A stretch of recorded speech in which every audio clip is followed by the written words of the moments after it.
Hello student, welcome to online class. In previous chapter, we are discuss about first part of our 10th chapter, Australian wrestling match. इसका हमने first part discuss कर लिया था. क्या होता है उसमें, एक पहलवान होता है विजय सिंह. वो बहुत ही बड़ा पहलवान होता है, हट्टा कट्टा आदमी होता है. तो वो गांव के कुछ लोगों के साथ बैठ के बातें कर रहा होता है कि उसको भूत से डर नहीं लगता है और वो किसी भी भूत के साथ आसानी से लड़ सकता है. तो गांव के एक आदमी उसको बोलता है कि अगर तुम्हें भूत से डर नहीं लगता, तुम भूत से मिलना चाहते हो, तो एक हॉन्टेड डेजर्ट जगह है, डरावना मरुस्थल, वहाँ पे तुम जा सकते हो और वहाँ पे तुम्हें कोई ना कोई भूत जरूर मिल जाएगा. ठीक है. तो जैसे विजय सिंह वहाँ पे जाता है हॉन्टेड डेजर्ट में, तो उसको एक भूत वहाँ पे मिलता है. वो उसका नाम नटवर होता है. वो उसको आवाज़ लगा रहा होता है, विजय सिंह मैं तुम्हारा दोस्त हूँ, तुम यहाँ पे मरुस्थल का रास्ता भूल गए हो और चलो मैं तुम्हें रास्ता दिखाता हूँ. ठीक है. चलो अब हम देखते हैं नेक्स्ट पार्ट में क्या होता है. Vijay Singh picked up a piece of rocks from the sand stake he offered it to the ghost and squeezed it hard. It is left with fluid, see if I am wrong. While the ghost tried to squeeze the rock first with one hand, then with both. Vijay Singh slightly looked out the egg from his pocket. भूत जो होता है वो विजय सिंह को बोलता है कि तुम इस पत्थर को, उसके हाथ में एक पत्थर पकड़ाता है, बोलते तुम इस पत्थर को तोड़ के दिखाओ, इसको बिल्कुल पाउडर बना के दिखाओ, तब मैं मानूंगा कि तुम एक बहुत अच्छे पहलवान हो. तो विजय सिंह क्या करता है, अंधेरे में नीचे से रेत के ऊपर से एक पत्थर उठाता है और अपने उसके पास जो पोटली होती है, जो उसको उस बूढ़ी आंटी ने दिया होता है जब वो आ रहा होता है डेजर्ट में, तो उस पोटली में से अंडा और नमक को वो निकालता है. तो पत्थर को वो चुपके से छुपा देता है अंधेरे में और उसको अपने दोनों हाथों के बीच में दबाता है. तो जो नीचे गिर रहा होता है मटेरियल, वो क्या होता है, वही नमक. Vijay Singh snatched the rock from the ghost and placed it between both hands and squeezed. At once the yellow yolk oozed from around his fingers and the crackling of eggshell created the illusion of the stone being crushed. तो विजय सिंह क्या करता है, भूत के हाथ से वो पत्थर को खींच लेता है और अपने दोनों हाथों के बीच में उसको दबा देता है. पत्थर तो वो छुपा देता है रात को अंधेरे में ताकि भूत को पता न लगे, और अपने हाथ में क्या ले लेता है, वो अंडा जो उस बूढ़ी आंटी ने उसको दिया होता है. तो जब वो दोनों हाथों के बीच में उसको दबाता है, तो जो एग शेल होता है, अंडे का शेल, उसमें से ऐसे आवाज़ आती है, क्रैकलिंग साउंड, ताकि भूत को लगे कि ये स्टोन टूट रहा है, कोई स्टोन क्रश हो रहा है. The ghost was so astonished he did not notice Vijay Singh began to clean his hands with sand and depositing that telltale shell. Vijay Singh then picked up another piece of rock and gave it to the ghost. तो विजय सिंह क्या करता है, विजय सिंह अपने हाथों को रेत से साफ करता है, उसके बाद वहीं सैंड से दूसरा पत्थर उठा के भूत के हाथ में पकड़ा देता है. Without a word the ghost took it, felt it and peered at it. Vijay Singh put his hand into his pocket and take out the lump of salt. उसके बाद विजय सिंह क्या करता है, अपने हाथ पॉकेट में हाथ डालता है और उसमें से वो नमक की पोटली को निकाल लेता है. This is only a stone, protests the ghost, and anyway it is too dark to see. Never heard of a ghost who can't see in the dark, remarked Vijay Singh. That stone which you hold in your hand contains salt. तो बोलता है कि जो stone तुमने अपने हाथ में पकड़ रखा है, उसको मैंने बिल्कुल ही पाउडर फॉर्म में कन्वर्ट कर दिया है. Crumble it and see. Again the ghost tried to crush the stone but in vain. He handed over the stone to Vijay Singh. The ghost saw now beginning to doubt his ghostly power. तो ghost क्या करता है, वो पत्थर वापस से उठा के विजय सिंह को दे देता है. I can see that you are not going to be a worthy opponent. What's the use of wrestling with a weakling whom I can floor in a minute? So saying, Vijay Singh casually crumbed the lump of salt and let the stone drop in the darkness. तो विजय सिंह क्या कर रहा होता है, वही नमक को बिल्कुल अपने हाथों के बीच में दबा रहा होता है और पत्थरों को अंधेरे में फेंक रहा होता है ताकि भूत को पता ना चले, और भूत को लगता है कि वो पत्थर को बिल्कुल पाउडर बना रहा है. He held out his hand and commanded the ghost to taste the powdered stone. Memorized with the Pahalwan's extraordinary strength, the ghost and did as he was told. मतलब जो पहलवान होता है विजय सिंह, उसकी एक्स्ट्रा ग्रोथ स्ट्रेंथ को जानने के लिए जो गोस्ट है वो वही करता है जो विजय सिंह उसको बोलता है करने के लिए। Alarm should throw him. This man could easily wedge him in a wrestling bout in the dark, but perhaps he could be tricked in other way. Assuming a several manner, the ghost said, "Friend Vijay Singh, it's an honor to meet a man like you. I admit to being defected, but where will you go tonight?" तो ghost बोलता है विजय सिंह, मैंने आज तक कभी कोई ऐसा आदमी नहीं देखा है जैसा तुम हो। मैं तुम्हारी स्ट्रेंथ को देखना चाहता था, तो आज रात को तुम कहाँ जा रहे हो? Rest in my house, you can live tomorrow. तुम आज मेरे रेस्ट हाउस में रुक जाओ, यहाँ पे मेरा एक घर है, वहाँ पे रुक जाओ और कल सुबह चले जाना।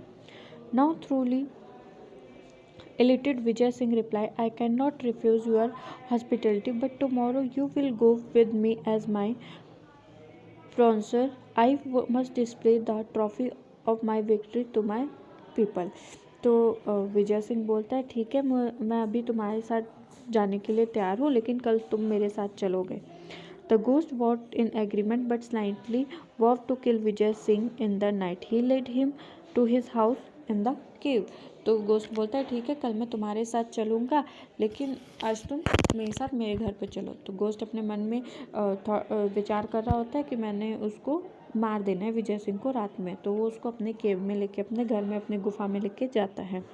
The ghost fed him dry fruits and a lot of milk, and later led him to a luxurious bed to sleep on, complete with pillow and bolster. Ghost उसके लिए, विजय सिंह के लिए बहुत सारे ड्राई फ्रूट्स, दूध वगैरह लेके आता है और बाद में उसको एक बहुत ही अच्छे लग्जरी बेड के ऊपर सुला देता है। But Vijay Singh lay awake listening to a sonorous of the ghost. In the middle of the night, he slipped off his bed. He placed a bolster in the center of the bed, throwing over it a coverlet to make it look exactly like sleeping man. Having done this, is crouched watchfully in a dark corner. तो आधी रात को जब विजय सिंह सो रहा होता है तो उसको किसी के आने की आवाज़ सुनती है। तो वो सोच लेता है कि अब वही भूत आ रहा है शायद।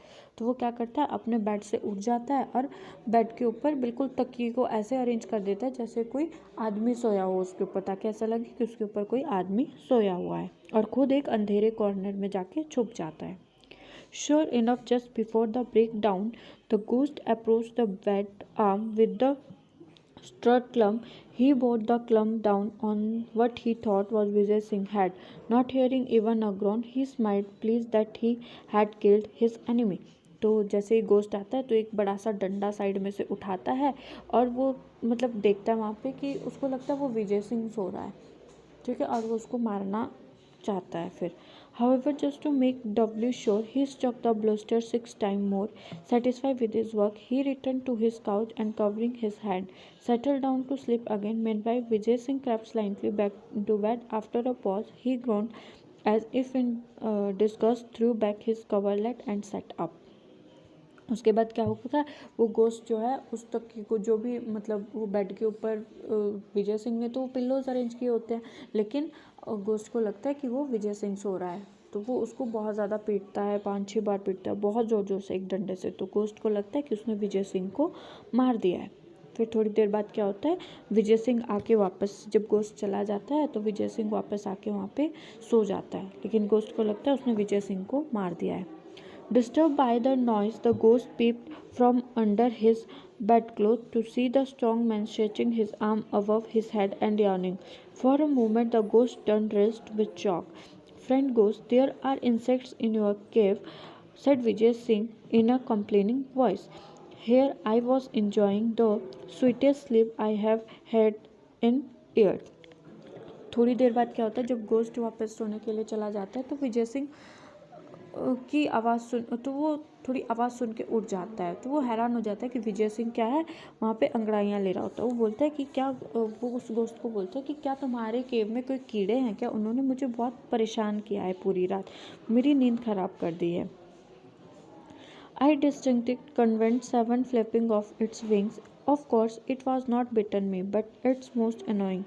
The ghost panicked. Those 7 blows would have reduced any other man to But there is no safety near a formidable wrestler like this, he thought and felt from the caving behind all his ill-gotten wealth. तो जो ghost होता है वो बहुत ज़्यादा परेशान होता है। वो बोलता है कि मैंने इसको इतना मारा लेकिन फिर भी ये बच गया, और ये बोल रहा है कि मुझे सिर्फ कीड़े ने परेशान किया था। तो गोस्ट बहुत डर जाता है, बोलता है ये बहुत सच में ही बहुत ही ताकतवर पहलवान है और ये मुझे नुकसान पहुंचा सकता है, मुझे मार सकता है, इसलिए मुझे यहाँ से भाग जाना चाहिए। It took several camels from the village to remove the property Vijay Singh had acquired. He returned much of it to the rightful owners. He went specially to the old woman, thanked her for her invaluable gift and asked for her granddaughter hand in marriage. उसके बाद क्या होता है, वो भूत वहाँ से भाग जाता है। तो उसने जितने भी लोगों से सामान कुछ लूटा होता है, चोरी कर रहा होता है, तो वो विजय सिंह को मिल जाता है और विजय सिंह उसे जिन लोगों की वो चीज़ें थी उन्हें दे देता है, और जो बाकी बचा होता है उनको भी गाँव वालों में जो ज़रूरतमंद जो लोग होते हैं उनको दे देता है। उसके बाद वो उस बूढ़ी आंटी के पास जाता है, बूढ़ी औरत के पास जाता है जिसने उसे नमक और अंडा उस पोटली में बांध के दिया था, और उसको बोलता है कि क्या तुम अपनी ग्रैंड डॉटर, अपनी पोती की शादी मेरे साथ करा दो। Hence therefore Vijay Singh was more careful about boasting. It is said that no traveler was ever trouble again in the haunted desert. उसके बाद जब से विजय सिंह ने उस गोस्ट को मारा था, तो ये कहानी राजस्थान में ये कहानी मशहूर है कि जब विजय सिंह जो पहलवान था, जब से उसने भूत को सबक सिखाया, उसके बाद किसी भी ट्रैवलर को, कोई भी टूरिस्ट यहाँ पे घूमने आता है, ट्रैवलर घूमने आता है, उनको कोई भी दिक्कत नहीं होती है। सो अवर चैप्टर 10 इज कंप्लीट। इसके राइटर थे Indira the David. I hope you all understand this story. Thank you.